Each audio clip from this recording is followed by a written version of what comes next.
Bien, vamos a continuar con nuestra serie de mensajes expositivos acerca del Evangelio de Marcos y según ya estuvimos viendo, a modo introductorio estamos analizando, ¿no?, cómo en cada uno de esos evangelios se nos presenta a Jesús dentro del plan de redención, y en el Evangelio de Marcos estamos viendo que Jesús, ¿quién es?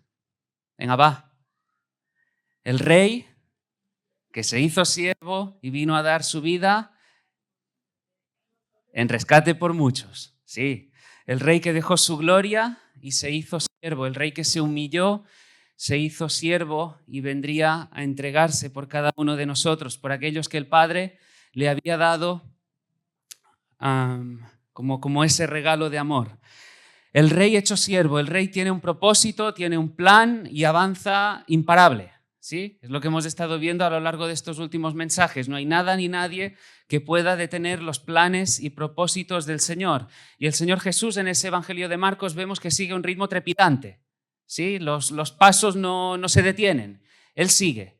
El término inmediatamente cobra una especial relevancia en este Evangelio. Inmediatamente hace una cosa, ocurre algo y entonces, como leeremos que empieza la narrativa del día de hoy, es un ritmo que no para. Jesús no para. Todo tiene un propósito y él va avanzando hacia allí. Y esa inmediatez, ese ver el Rey en acción, es algo que vemos también en la narrativa que hoy tenemos por delante. Hoy tenemos un pasaje, una escena muy conocida por la mayoría aquí. Hoy vamos a considerar ese milagro de la alimentación de los 5.000. Y ni bien cito el título del mensaje, seguro que la mayoría aquí ya habréis conectado con el milagro en concreto, ¿no? Ya os habréis ubicado en ese lugar desértico en el que Jesús alimentó a toda esa multitud. Pero aunque conozcáis la historia, no nos perdamos detalle. Estemos atentos a lo que el Señor pueda estar hablándonos en el día de hoy. Y como decía, como orábamos en esa oración introductoria, ¿no?, que Él nos hable, que Él ministre los corazones de los que estamos aquí, ya sea para salvación, ya sea que por medio de la obra del Espíritu transforme vidas, que de aquellos que están muertos en sus delitos, pecados, esclavizados al pecado, vengan a la vida espiritual, que aquellos que están sin esperanza, vagando de un sitio a otro, encuentren esa fuente de la que mana la vida, la abundancia, la satisfacción verdadera. Pero también hay muchos, estoy seguro, aquí que ya han conocido al Señor, que ya depositaron su fe en Él, pero que hoy están necesitados. Porque el corazón del hombre, de la mujer, está tantas veces atribulado, ¿verdad? Y ansioso y nervioso, inquieto. Y necesitamos calma, y esa calma viene cuando le vemos a Él, cuando tenemos un encuentro con Él, cuando le miramos a Él. El hecho que la narrativa que hoy tenemos por delante sea la única, atentos, es la única, junto a la crucifixión de Jesús, que se narra en los 4 evangelios. Este hecho ya de por sí nos indica que se trata de un evento significativo, especial, importante. Así que no perdamos de vista lo que el Señor nos quiera explicar, mostrar, hablar en el día de hoy. Estemos atentos, sea lo que sea que Él quiera hacer en nosotros, cambiar ciertas perspectivas. Él es el médico del alma. Ahora, si recordáis de una manera muy breve el contexto, lo que hemos estado viendo en los últimos mensajes, para adentrarnos después en la narrativa que tenemos por delante. Jesús irrumpe, ¿recordáis?, en la historia, y Él empieza a obrar, empieza a predicar, enseñar, hacer milagros, sana enfermos, libera, expulsa demonios, obra sobre los elementos naturales, transforma el agua en vino, calma tempestades. A la voz de Cristo todo es posible, ¿sí? Pero llega el momento que Él, decíamos hace unas semanas, mira a su alrededor y ve estos 12 hombres que le seguían y les dice: chicos, es vuestro momento. Es el momento de que vayáis vosotros. Los comisiona. Son estos 12 apóstoles. son los representantes autorizados por el rey en mayúsculas para ir a predicar el mensaje del Evangelio. Y lo que ellos iban a hacer, las sanidades que también iban a obrar por el poder de Dios, iba a autentificar, iba a certificar que ellos eran esos embajadores autorizados de parte del rey. No eran unos cualquiera, eran autorizados. Lo que estos hombres hicieron, el mandato que recibieron fue algo único e irrepetible, decíamos. Ellos establecieron el fundamento, pero en un sentido también nosotros tenemos una misión. El propósito que tenemos, la misión que el creyente tiene, esa gran comisión es ir y hacer discípulos, bautizar y enseñar que se guarden los mandamientos. La esencia de la vida cristiana. Vivir para Dios, sabiéndonos en su presencia, para su gloria, pero yendo y predicando, enseñando el mensaje del Evangelio para que otros vengan y se rindan a Él, le reconozcan a Él como su Señor y Salvador, para que guarden, para que el reino se expanda. La obra es de Él, la obra es del Señor, pero en su gracia a Él le ha placido que sea a través nuestro, ¿no? Valiéndose de nosotros como instrumentos para llevar el mensaje del Evangelio. Y estos apóstoles, obedientes a la voz de Cristo, formaron e iniciaron su andadura. Empezaron el camino. El llamado era imponente. Lo que tendrían por delante, en un principio ni se lo imaginarían, ¿no es así? Tantas cosas iban a acontecerles, conversiones, liberaciones, sanidades, verían milagros. Verían milagros, pero a su vez también serían rechazados. Experimentarían el sufrimiento y el rechazo en sus carnes. No solo el mensaje sería rechazado, sino que ellos mismos serían rechazados. Pero su servicio daría fruto. Su servicio dio fruto y es lo que estuvimos viendo en el último mensaje. Insisto, la obra es de ellos, del Señor. Pero su obediencia, su esfuerzo dio fruto. ¿Cómo lo sabemos? Porque la fama, el nombre de Jesús se hacía notorio alrededor. Su fama se extendía y a partir de ahí empezaron a surgir especulaciones. ¿Será Elías? ¿Será un profeta? Y Herodes decía, este es Juan el Bautista que ha resucitado. Acompañadme a Marcos, capítulo 6, del versículo 30 al 44.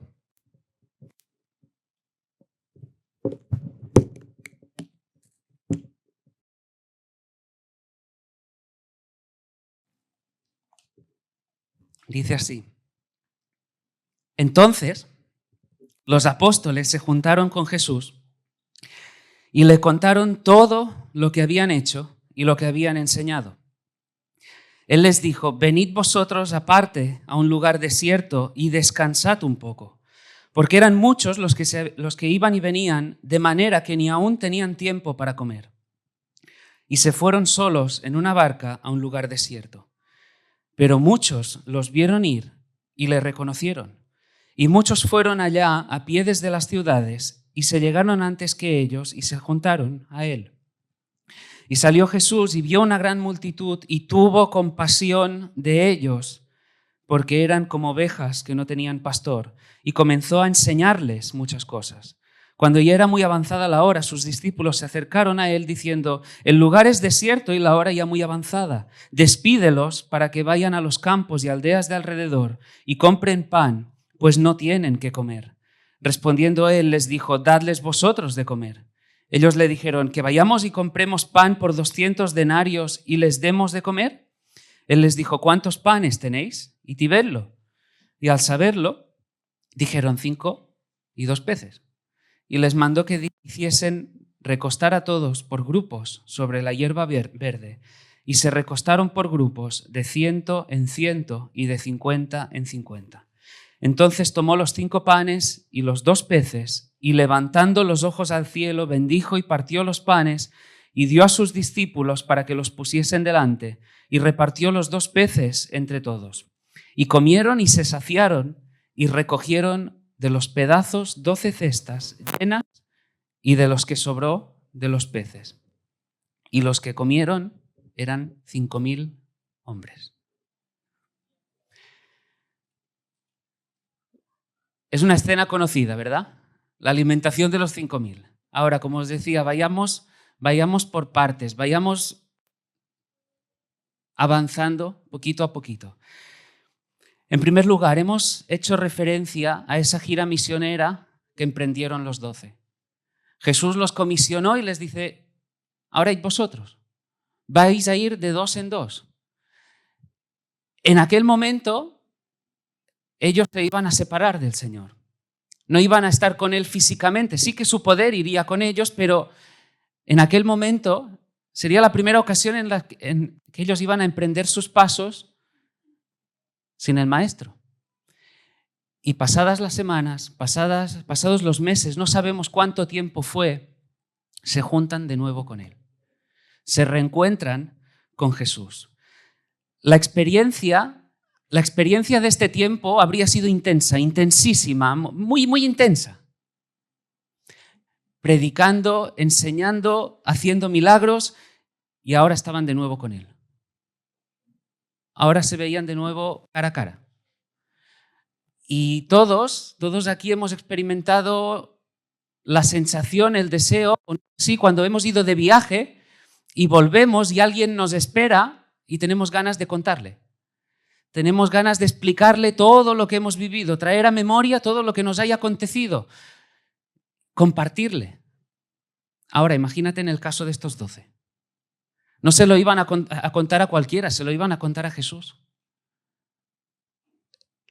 Le tenían ahí de nuevo, cara a cara. Podrían disfrutar de nuevo de su mirada, de sus gestos, de su sonrisa al escuchar cómo el mensaje del Evangelio había sido predicado, recibido, abrazado, cómo muchísimos habrían recibido esa salvación. Versículo 30 dice: le contaron todo lo que habían hecho y lo que habían enseñado.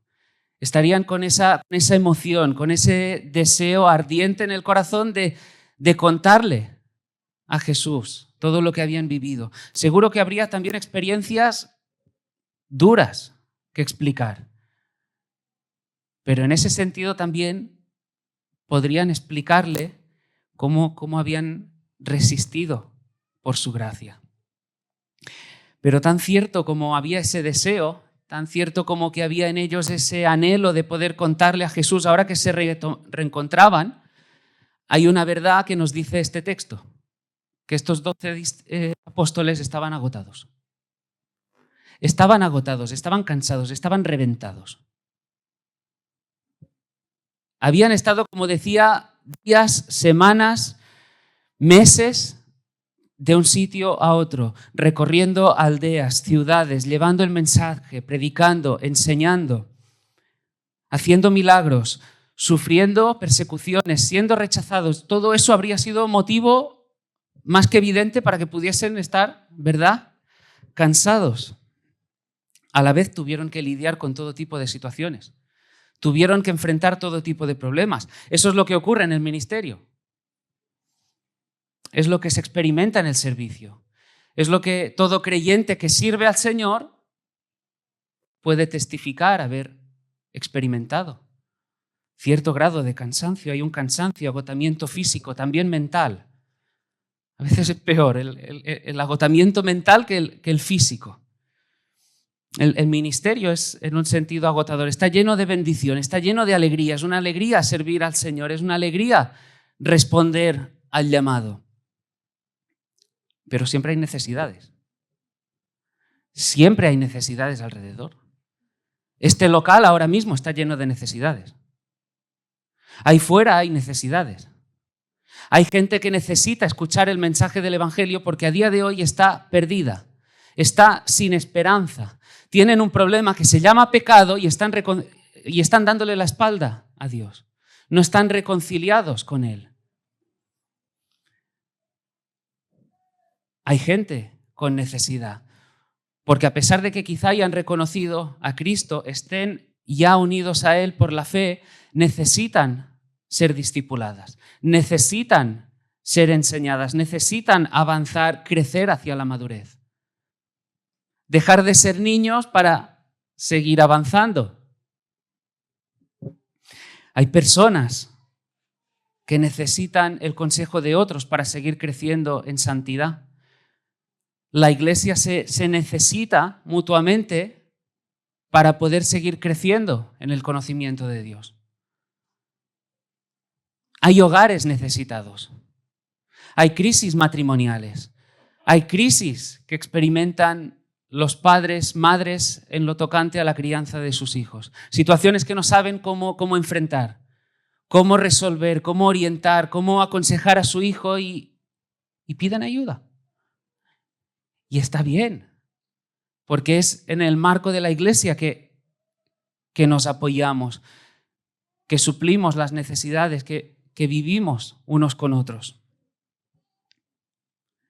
Hay hombres y mujeres necesitadas de estar acompañadas en su lucha contra el pecado. Hombres y mujeres que necesitan ser confrontados de su pecado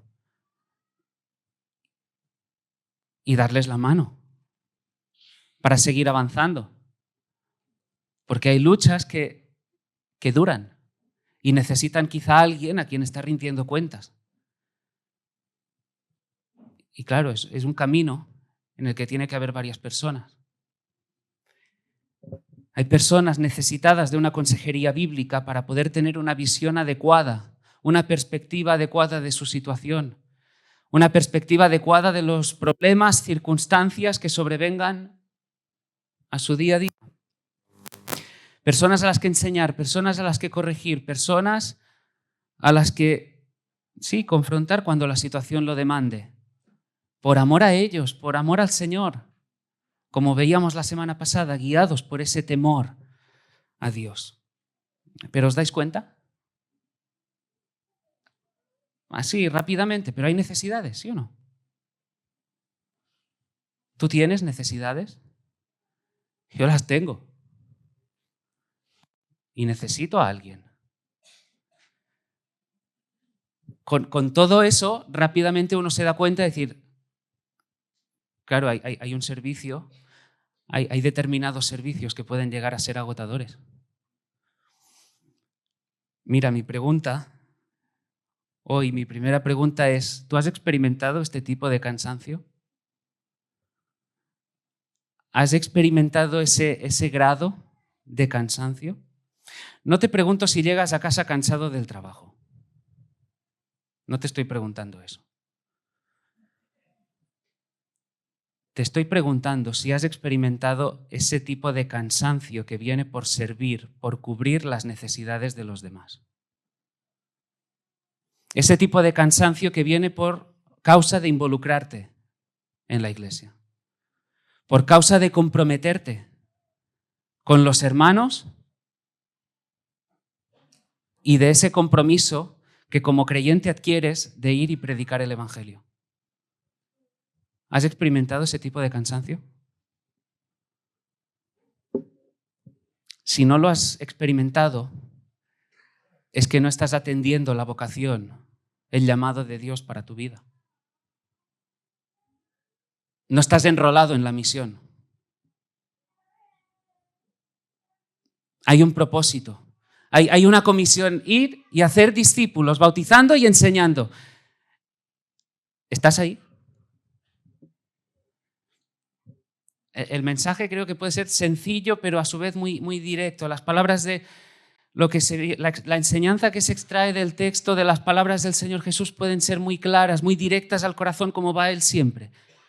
Tienes, si escogido, como lo hemos cantado, salvado, destinado a la gloria, pero aquí y ahora tienes un plan y un propósito. Vale, de teoría te lo sabes. Sabes cómo termina el Evangelio de Mateo, ¿verdad? La Gran Comisión. Vale, ¿estás ahí? No te pregunto si conoces el texto. Te pregunto si vives ese texto. Quizá hay cierto grado de felicidad, porque algunos dicen, no, solo me faltaría ya tener que... Mira, hay cierto grado de felicidad que quizá no alcanzas porque no estás sirviendo, porque no estás entregándote como el Señor te demanda que hagas.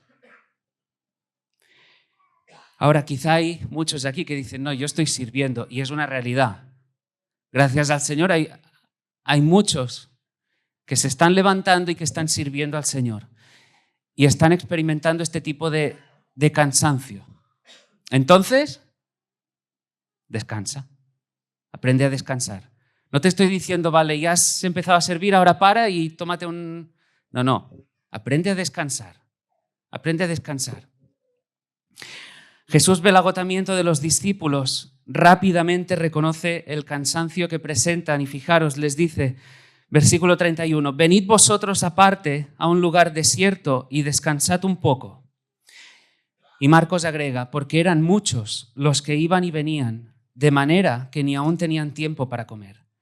Eso era lo que provocaba que el descanso fuese algo necesario. Muchos iban y venían, no tenían tiempo ni para comer. Venían de toda esa gira y estaban agotados, estaban reventados. Necesitaban un buen descanso. El descanso es necesario. Un buen descanso es necesario para un buen trabajo. Y lo digo para vosotros y me lo digo también a mí, que no es fácil a veces poder organizar y hacer un horario, pero es necesario un tiempo de desconectar. ¿Qué más nos sigue diciendo el texto? Quiero que ahora veamos la multitud que espera a estos discípulos. Porque Jesús reconoce la necesidad que tienen de un descanso. Les dice, venid y vayamos a un lugar aparte. Y leemos que se fueron en barca a un lugar desierto. Y por el Evangelio de Lucas podemos saber que esa ciudad donde ellos iban era la ciudad de Betsaida. Y aquí ahora la historia da un giro radical. Estos hombres ya se estaban viendo en esas vacaciones, en un tiempo de descanso, de relax. Pero en la soberanía de Dios algo ocurre. Versículo 33 dice, pero muchos los vieron ir y le reconocieron, y muchos fueron allá a pie desde las ciudades y llegaron antes que ellos y se juntaron a él. Versículo 34. Y salió Jesús y vio una gran multitud. La gente ve la barca y le reconoce. Ve la barca que se va, ve quiénes hay dentro de la barca y ven a Jesús. Le reconocen. Y ellos no quieren que Jesús se vaya. Saben que le necesitan. Y ellos empiezan a emprender camino desde sus ciudades, a pie, recorriendo la orilla, dirección a ese lugar hacia el que va la barca. La narrativa que encontramos aquí en el Evangelio de Mateo nos dice que había ahí como unos 5.000 hombres. En Mateo nos dice que en ese cálculo no se incluían ni niños ni mujeres. Estudiosos de la palabra dicen que si considerásemos que había tantos niños como mujeres, igual que hombres, ya estaríamos situándonos alrededor de 15.000. Si consideramos la posibilidad que hubiese también hermanas, madres, etc., el cálculo aproximado que esperaba esta barca era de unas 15.000, 20.000 personas. No 5, sino 15 o 20.000. ¿Te imaginas? ¿Te imaginas lo que sentirían estos 12? Tan cansados, reventados que estaban. Jesús les dice, vamos al otro lado que hay un descanso. Y ahora llegan a la orilla repleta de una multitud, y no una multitud cualquiera, sino una multitud que está necesitada. Estos 12 habían recibido el mensaje de vayamos a descansar. Y todos sabemos lo que pasa con las vacaciones. La fecha se acerca y parece que ya estás ahí. Quizá tienes las vacaciones en agosto y a mitades de julio ya parece que tu mente está ya disfrutando ese relax que llega en 15 días. Yo este viernes hablaba con gente por cuestiones del trabajo y a muchos les decía que ya de viernes. Dice, sí, y ya estaban disfrutando el sábado. Porque esperamos el tiempo de descanso, el tiempo de relax, el tiempo de poder, sí, descansar del trabajo arduo y difícil, ¿no? A veces que estamos enfrentando. Pero la agenda de estos 12 iba a sufrir un cambio inesperado, como vemos. Aquí vemos algo, y es que la agenda de Dios no es la nuestra. Y no es que Él se tenga que sujetar a nuestra agenda, sino nosotros a la de Él. No con desagrado, sino con alegría. Porque a fin de cuentas sabemos a quién servimos, ¿no es así? Quizá en un primer momento los apóstoles verían a esta multitud como un estorbo en el camino, como un estorbo en sus planes de relax, de descanso, de vacaciones. Yo no sé cómo serían las vacaciones en aquella época, pero como un descanso en definitiva. ¿Qué sucedió con el descanso que Jesús había planificado? ¿Qué sucedió? Porque el versículo 31 nos dice que fueron aparte con el propósito de descansar. Algunos han escrito, bueno, en un sentido descansaron mientras estaban en la barca. Pero alguien decía, lo que sí creo es que el Señor proveyó a estos 12 un tipo de descanso mucho más permanente, mucho más duradero que el simple descanso del cuerpo. Y ese es el tipo de descanso que tú y yo necesitamos hoy.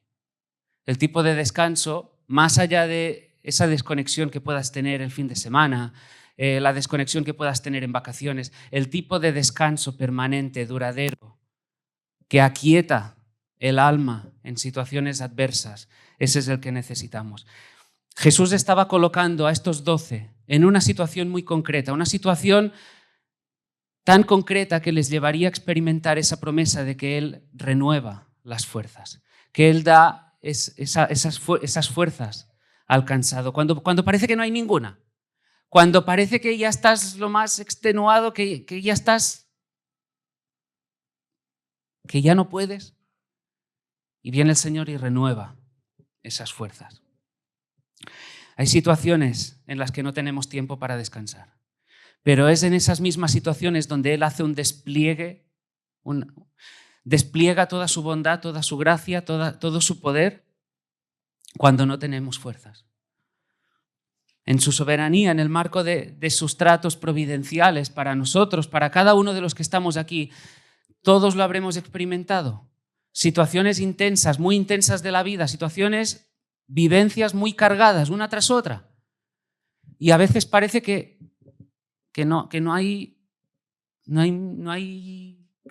espacio de tiempo entre una y otra, sino que vienen todas de golpe. Nosotros lo hemos experimentado como familia por diversas cuestiones en un último tiempo. Cuestiones intensas, muy intensas, a nivel familiar, de trabajo, como iglesia, situaciones cargadas, muy cargadas, situaciones de sufrimiento que llevarían a uno a decir, como venga algo más, yo ya no puedo. ¿No os ha ocurrido? Estoy seguro que sí. Y uno llega a decir, como venga algo más, yo es que ya no sé cómo me levanto. Y no viene una, no, vienen 5. Como mínimo. Pero es en esas situaciones donde el Señor hace un despliegue, donde Él se muestra poderoso, suficiente, capaz, como Él es. Como orábamos al principio, Él es el que da ese vigor. No un vigor cualquiera, un vigor en el alma, que es donde estamos necesitados. Dios tiene el poder y la capacidad de guardarnos, de sostenernos, de renovar fuerzas cuando parece que ya no hay ninguna. Y es en esa situación cuando los discípulos están a punto de presenciar, como decía, ese despliegue de bondad, de gracia, de poder de Jesús para suplir sus necesidades. Mira, hay algo que que debemos entender. Porque podrías pensar, ¿qué tiene que ver todo esto con el reposo? Mira, hay algo importante. Para el estado de tu corazón, para tus inquietudes,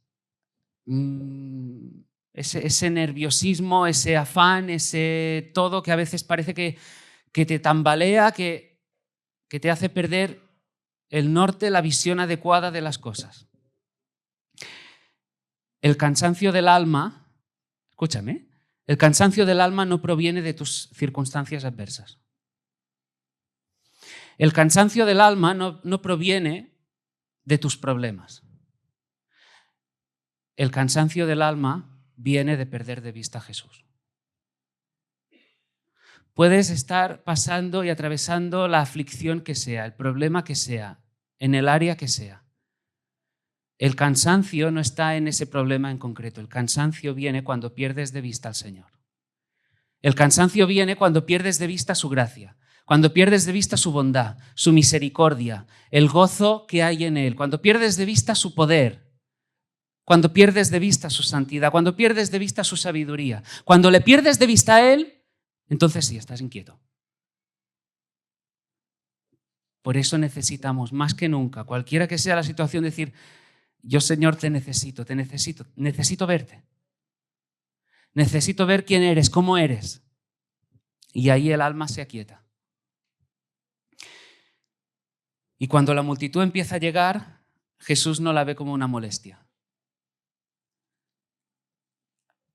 ¿Tú cómo ves a la multitud? Cuando tú tienes tus planes, cuando tienes tu agenda, cuando estás avanzando hacia la consecución de tus propios intereses y se presenta una necesidad de otro, ¿cómo ves esa multitud? ¿La ves como un estorbo? Jesús sale a recibirla. Jesús ve la multitud. Jesús tampoco ha parado. No ha parado de predicar, de enseñar, hacer milagros. Se nos dice aquí que se recibieron todas esas noticias, ¿no?, de que Juan el Bautista había sido decapitado, los discípulos fueron a darle sepultura. El tiempo, el momento no era fácil y no para. Ve una multitud, 15, 20.000. ¿Y qué hace? Sale a darles la bienvenida. Como si fuera brazos abiertos, a dar un abrazo. ¿Por qué? Porque tuvo compasión. Jesús tuvo compasión y eso es lo que nosotros también necesitamos. Para poder seguir adelante en el propósito, en la misión, para que la iglesia crezca, necesitamos crecer en compasión. Y la compasión, tal y como vimos hace unos días, no es un sentimiento pasajero de lamento, de tristeza, de pena por el otro. La compasión es que se remueve todo tu interior. Lo que había en las entrañas de Jesús, de eso va, de que se le removió todo. Vio la necesidad, no vio simplemente lo externo, cómo estaban, sino que vio lo que había dentro de ellos. Vio que estaban reventados, que estaban sin ningún tipo de esperanza, que estaban perdidos. Vio su miseria, vio su conciencia culpable. Y en esa compasión se movió. La compasión que él tenía dentro le llevó a actuar en amor. Amor en acción. Eso es la compasión. Un deseo profundo por el bien del otro. Un deseo profundo, un anhelo profundo de hacer lo que sea, lo que haga falta para que el otro esté bien. ¿Tienes ese tipo de deseos? ¿Tienes ese tipo de deseo en el corazón que te mueve a hacer lo que sea, a renunciar, a hacer los ajustes que haga falta para darte por el otro? Jesús ve la multitud y no se queda quieto. A él le duele lo que ve. Su alma desea el bien de esa multitud. ¿Por qué? Porque Jesús es un Dios cercano. Él está atento. ¿Lo crees? ¿Ves a Jesús como alguien cercano, atento, que se preocupa por ti, que quiere tu bien? Es el Dios en quien creemos. Una relación personal, cálida, viva. No con alguien distante, no, alguien que mira. Alguien que escucha. Alguien que atiende. Jesús ve la multitud y ve esa multitud como ovejas sin pastor. Las ovejas son animales dependientes. Dios las hizo así. Necesitan el cuidado, necesitan la dirección del pastor. De lo contrario, están expuestas a todo tipo de peligros. Pastando, yendo de un sitio a otro, expuestas al peligro de los lobos. Necesitan un pastor, necesitan el cuidado y la dirección de alguien que guíe, que proteja. Los líderes religiosos del momento no estaban cumpliendo con ese cometido. Ellos, en vez de pastorear, en vez de cuidar, de pastorear el corazón de la persona, lo que hacían era imponer más cargas pesadas sobre cada uno de ellos, sobre su conciencia, con su forma de hablar, con su forma de enseñar, tipos que simplemente veían lo exterior, no se cuidaban del estado del corazón, no sabían pastorear almas, tan solo sabían imponer reglas, exigir reglas. Estos hombres y mujeres, todos estos que conformaban esta multitud, necesitaban escuchar el Evangelio.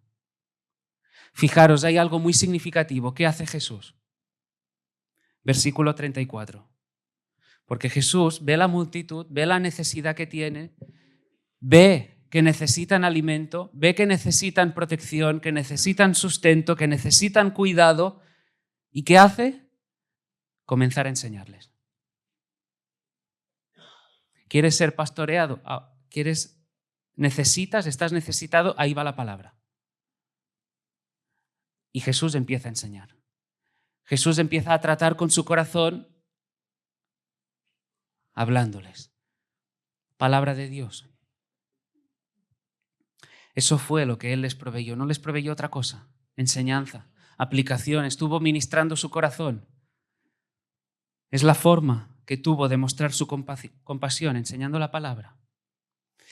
Esta gente estaba llena de problemas. Sin embargo, su mayor problema, la mayor necesidad que ellos tenían, no era una crisis familiar, no era una crisis económica, no era un problema con sus hijos, no era su soledad, no era la necesidad de caer bien a los demás, no era la necesidad de sentirse arropado.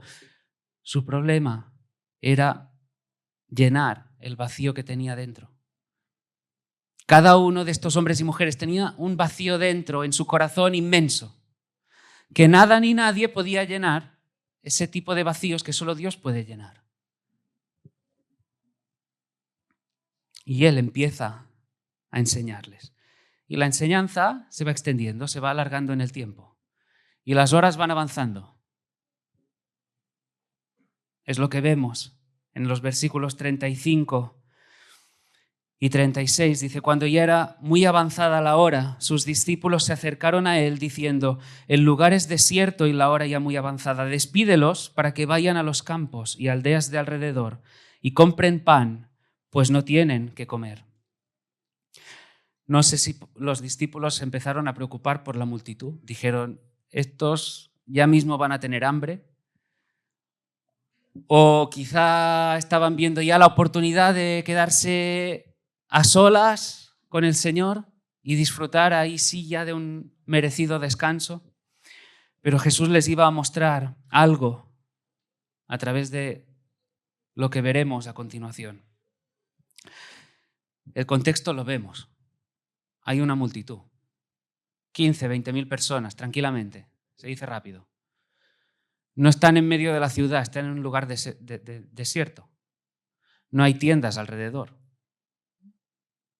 No hay una tiendecita a la que poder ir a comprar. Y la hora avanza. Y los discípulos piensan, estos ya mismo tienen hambre. Así que la idea de los apóstoles es muy lógica, es totalmente lógica. Señor, despídelos. Despídelos, que puedan ir a sus casas, que se cocinen lo que sea, porque van a tener hambre. La idea es lógica.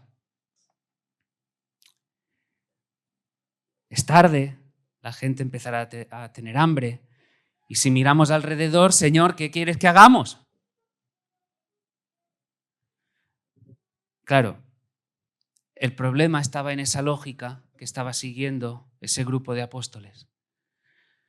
Ellos estaban mirando alrededor, pero estaban perdiendo de vista a quien estaba con ellos. El Señor Jesús estaba con ellos.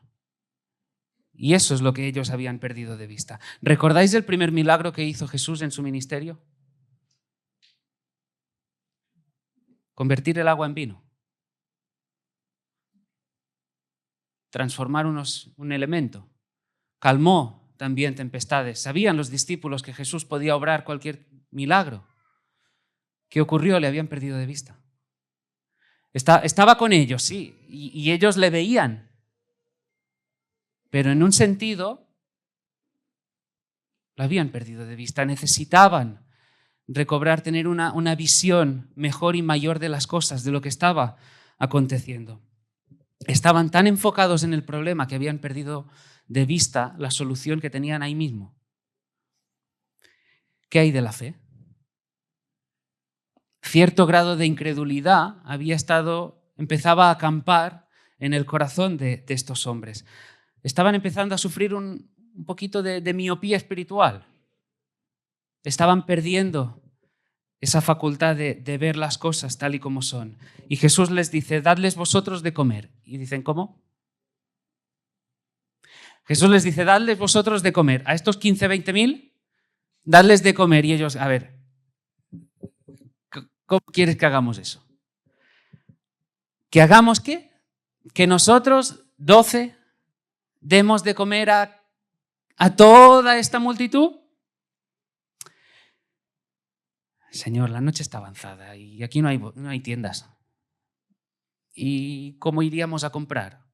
En el paralelo de Juan leemos que el Señor se dirige a Felipe y le pregunta, ¿de dónde compraremos pan para todos estos? Jesús sabía lo que iba a hacer. Por supuesto, Jesús sabía lo que iba a hacer, pero estaba probando a Felipe. Y Felipe le contesta, 200 denarios de pan no bastarían para que cada uno de ellos tomara un poco. Claro, Felipe rápidamente hizo la cuenta. Dijo, si el salario de un día es un denario, Señor, ni es que el equivalente a 8 meses de trabajo daría para poder alimentar a toda esta multitud. Tan solo sería un aperitivo. Y Jesús quería que tuvieran una mejor y mayor perspectiva de las cosas, como decía. Que tampoco se desentendieran del problema tan rápido. Y en el versículo 38 les dice, ¿cuántos panes tenéis? ¿Cuántos panes tenéis? Y vedlo. Y yo me imagino, ¿no? si nos ubicamos en la escena, si nos imaginamos la cara de estos 12, a ver, Señor, ¿que cuántos panes tenemos? Y yo me imagino, ¿no? Mirándose uno a otro y de refilón mirando toda esa multitud. ¿Cómo vamos a tener panes? ¿No? Juan dice que en aquel momento viene Andrés con un muchacho, un niño pequeño, que tiene 5 panes y 2 peces. Lo equivalente a lo que era un almuerzo para un niño. 5 panes y 2 peces era el almuerzo para un niño de la época. Y entonces, podemos suponer, ¿no? Estarían atónitos yo me imagino el tono de esos 12.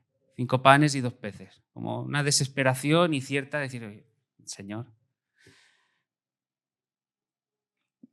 Pero Jesús les dice, mandad que se recuesten. Que se pongan en grupitos. Y ahora van a recibir el alimento. Y Jesús prepara para que toda esa multitud reciba el alimento. Era el momento de organizar para la comida. Y todo eso como que le da una mayor solemnidad, ¿no? Es decir, la grandeza del milagro, el milagro que está por llegar, vamos a organizar grupitos, que la comida viene. Los discípulos ahora sí hacen como Jesús les ordena, obedecen a su voz, dividen la multitud en grupos, se limitan a hacer lo que el Señor Jesús les había dicho. Y en el versículo 41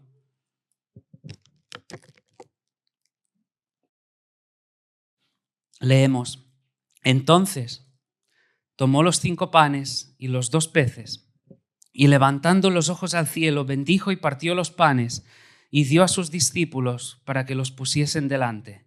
Y repartió los 2 peces entre todos, y comieron todos, y se saciaron, y recogieron de los pedazos 12 cestas llenas, y de lo que sobró de los peces.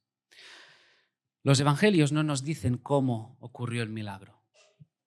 El texto nos dice que Jesús toma los 5 panes, los 2 peces, levanta los ojos al cielo, bendice, da gracias. Es Dios quien provee. Él es quien provee para ti, es quien provee para mí.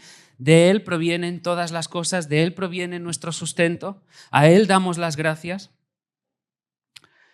Y Él bendice, da gracias, porque esos panes y esos peces no serían suficientes para abastecer, para alimentar, para saciar a toda esa multitud, a menos que el poder de Dios sobre.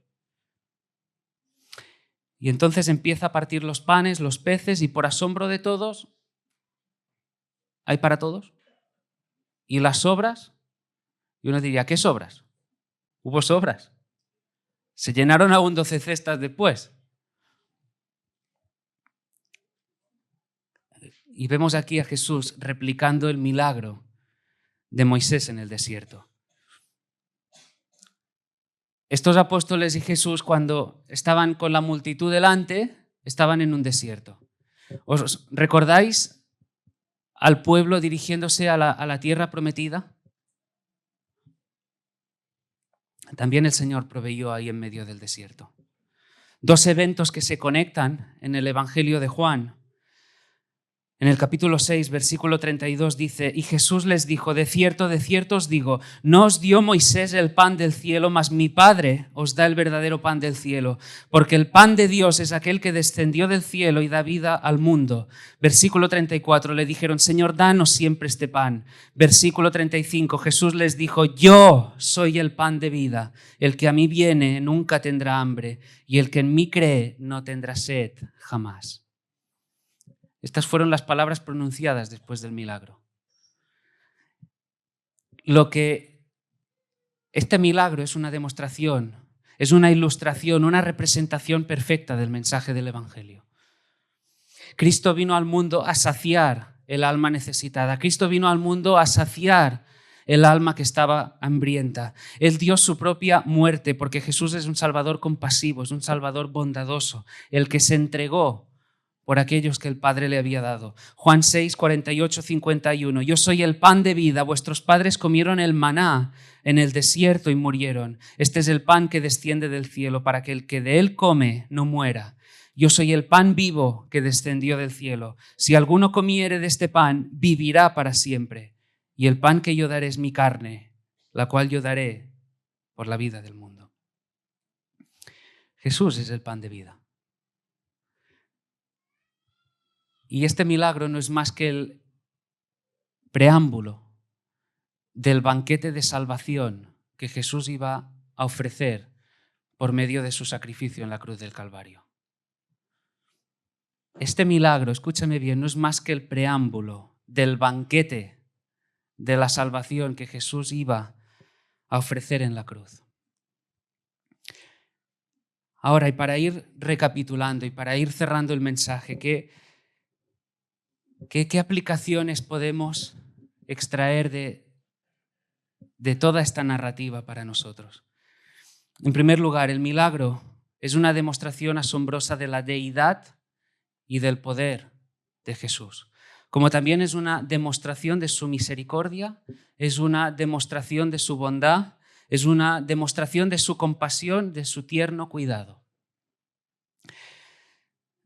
Dios mismo, viendo la necesidad, consciente de la necesidad y queriendo suplir esa necesidad, queriendo cubrir, porque ese Dios atento, cercano, que ve la necesidad de los suyos y no se queda quieto, no se queda distante.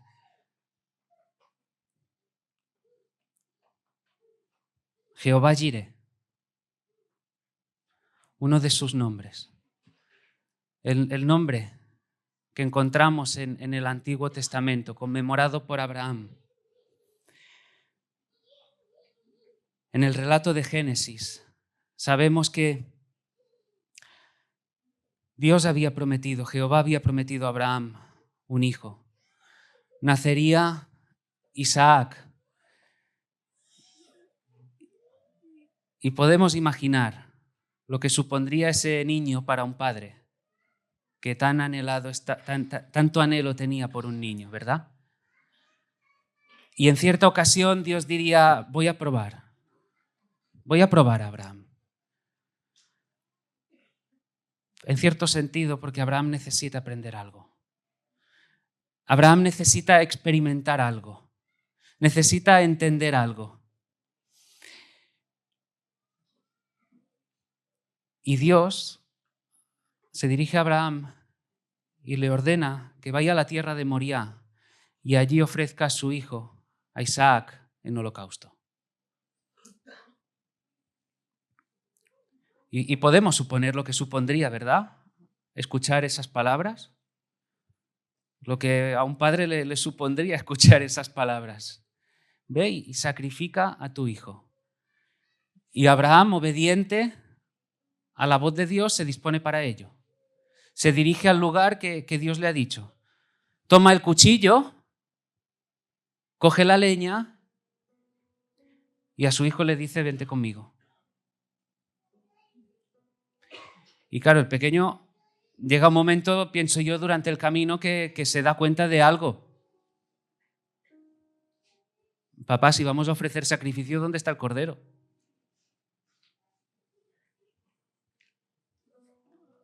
¿Dónde está el animal? Y el Señor le dice, y Abraham le dice, Dios proveerá. Abraham sigue, llegan al lugar, dispone la leña, coloca al muchacho, coge el cuchillo y cuando ya está a punto de degollarlo, escucha otra voz, el ángel de Jehová, que le dice, no extiendas tu mano sobre el muchacho ni le hagas nada porque yo conozco que temes a Dios. Por cuanto no rehusaste a tu hijo, tu único. Entonces Abraham se gira a su espalda y ahí, trabado en una zarza, se encuentra el carnero. Y llamó a Abraham el nombre de aquel lugar Jehová Jireh. Una demostración de la gracia eterna, la provisión cuidadosa, continua, infinita del Señor. Jehová Jireh no significa el Señor proveyó. Jehová Jireh significa Jehová proveerá. Con este nombre no conmemoramos una acción pasada, sino algo continuo, futuro, que Él sigue haciendo. Dios iba a proveer en el monte Moriah, una anticipación de lo que Él iba a hacer en el futuro, en el Calvario, donde Dios no escatimó ni a su propio Hijo, sino que lo entregó por todos nosotros. Romanos 8. La afirmación de fe de Abraham de que Dios iba a proveer un cordero anticipa y acompaña la exclamación de Juan el Bautista que dice, he aquí el Cordero de Dios que quita el pecado del mundo. Así que en primer lugar vemos una demostración de gracia, de bondad, de deidad, de poder, de compasión de Dios. En segundo lugar, vemos que Jesús es aquel en quien encontramos el verdadero descanso del alma. Tu satisfacción, tu bienestar, tu plenitud, tu abundancia no está en un buen matrimonio. Por supuesto es una bendición. No depende de tus hijos, que tus hijos no sean tu ídolo. No depende tampoco del éxito del mundo, de lo que el mundo defina como éxito, de lo que puedas hacer, alcanzar. Tu satisfacción, tu plenitud se encuentra en una visión adecuada del Evangelio de la gracia, en un entendimiento del Evangelio de la gracia, en un entendimiento de quién es Dios. El ser de Dios, verle a Él como es. Si no ves a Jesús de esta manera, no tienes descanso. Él dijo, venid a mí, todos los que estáis trabajados y cargados, os haré descansar. Venid a mí, los que estáis trabajados y cargados, os haré descansar. Paul Tripp estableció la siguiente ecuación. El poder divino más la compasión divina es todo lo que necesitas. Acuérdate de eso. El poder divino más la compasión divina es igual a todo lo que necesitas.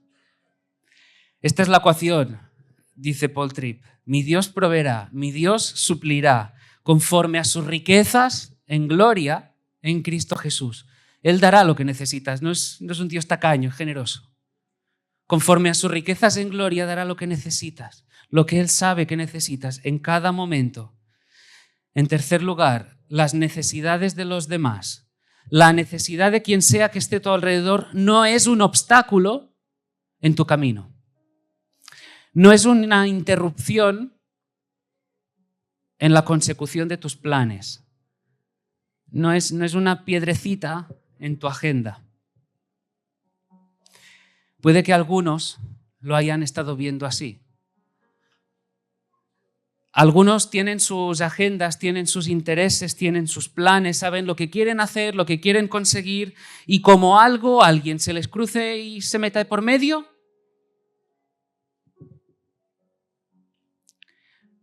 nada más lejos de la realidad. Si tú piensas así, déjame que te diga que eres un miope, que adoleces de miopía espiritual, que no tienes una visión adecuada de las cosas, que no tienes una visión adecuada del reino, que no tienes una visión adecuada de cuál es la voluntad del Señor en lo referente a cómo quiere que tú te des por los demás. Muchos dicen, sí, yo amo. Dices, sí, yo amo y ahora te hablo de darte por los demás. Las necesidades de los demás son medios de gracia de parte del Señor para que podamos crecer juntos. ¿No se trata de crecer a imagen del Señor Jesús? ¿Y cómo es el Señor Jesús? Compasivo. Compasivo. Bien que lo cantamos. Que Él es un Dios compasivo, que ve nuestra necesidad, que provee para nuestra necesidad, que se da por nosotros. ¿Y qué hay de nosotros? ¿Qué hay de darnos por el bien del otro, por la felicidad del otro?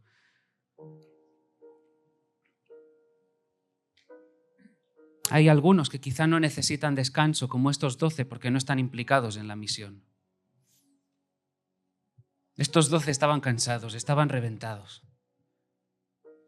Os he preguntado antes, ¿habéis experimentado ese tipo de cansancio que viene por estar involucrados en la causa del Señor? Y quizá alguno dice, no, yo es que no estoy cansado porque hombres y mujeres que están más plegados sobre su propia agenda, atendiendo a su reino, que al reino de Dios. Y yo quiero invitarte que dejes ese tipo de mentalidad y que te des, que te sumes a la misión con los demás, porque se te necesita. No te prives a ti de la bendición y no prives a los demás de la bendición de poder contar contigo. Te animo que inviertas tu vida en las cosas del reino, que inviertas tu vida en lo que tiene un peso en la eternidad, no en las cosas que son temporales, que quizá mañana han dejado de ser.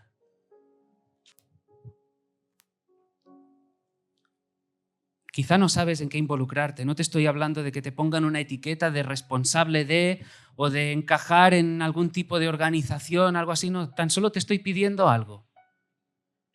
Te lo pido a ti, pero que yo también lo haga. Mira alrededor. Mira alrededor, mira las necesidades que pueda haber. Tan sencillo como eso, de dejar de mirar a tu ombligo para mirar a los demás. Así. Y que el Señor nos guíe, que el Señor nos mueva, porque Él es quien suple, quien da fuerzas. Y en último lugar, Él es el único que puede satisfacer. Él es el único que puede llenar. El único que puede saciar un alma perdida, vacía. Si estás aquí sin Cristo, eres como una de esas ovejas sin pastor, reventada como esa multitud necesitada. Quizá no te des cuenta, quizá pienses que lo estás pasando bien, que te ríes, que sabes cómo pasar tu tiempo de ocio, que las cosas andan bien. No es así, estás en peligro. Si tú estás sin Cristo, estás en peligro. Tu problema se llama pecado. Tu gran problema tiene que ver con el pecado, tu gran problema tiene que ver con la justicia de Dios.